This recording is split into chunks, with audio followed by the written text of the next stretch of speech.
Mark will talk about the importance of self-knowledge in this particular speech.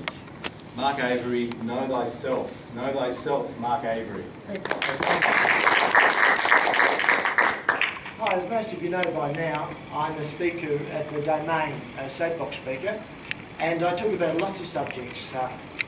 True financial security, the meaning of life, the real reasons for third world poverty, and whether we should burn the Mona Lisa. But of course my main subject, as you now know, would be happiness. Now the thing is, passers-by have the opportunity to listen and then just, when they get bored, walk away. You lot don't have that opportunity, so now I will talk about, again, happiness. To increase our core happiness, you may remember we need to reduce our anxiety. And to reduce our anxiety, one of the best know ourselves. That just means understanding fully what we think and what we feel.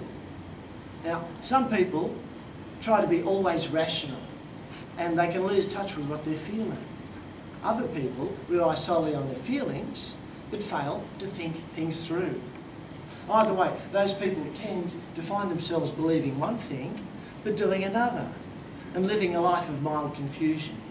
The trick is to be fully aware of what you're feeling and to think things through.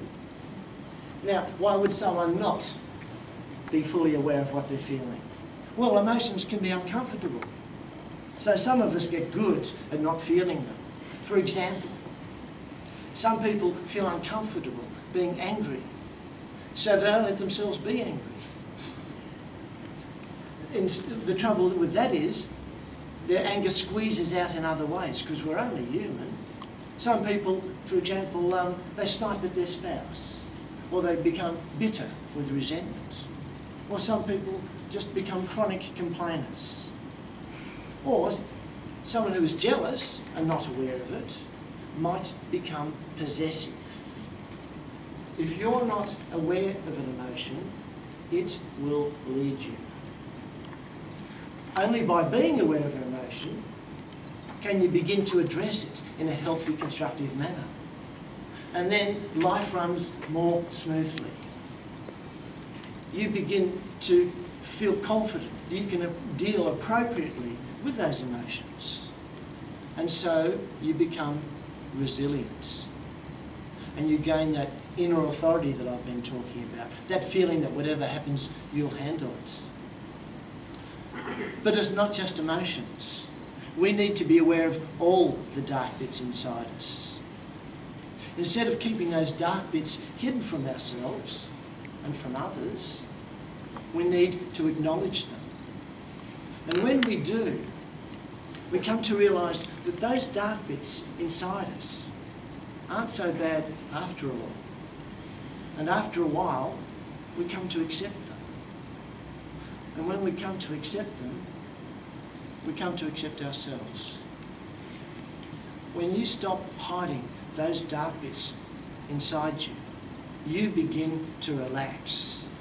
You feel better about yourself. You go easier on yourself.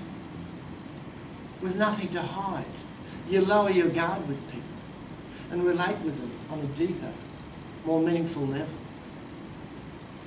The more you understand yourself, the more you understand other people, the more you accept the dark bits, the more you accept the dark bits of other people.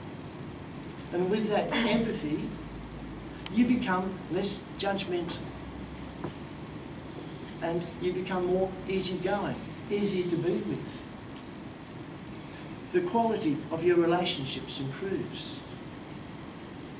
So, in short, to increase core happiness, we need to reduce our anxiety.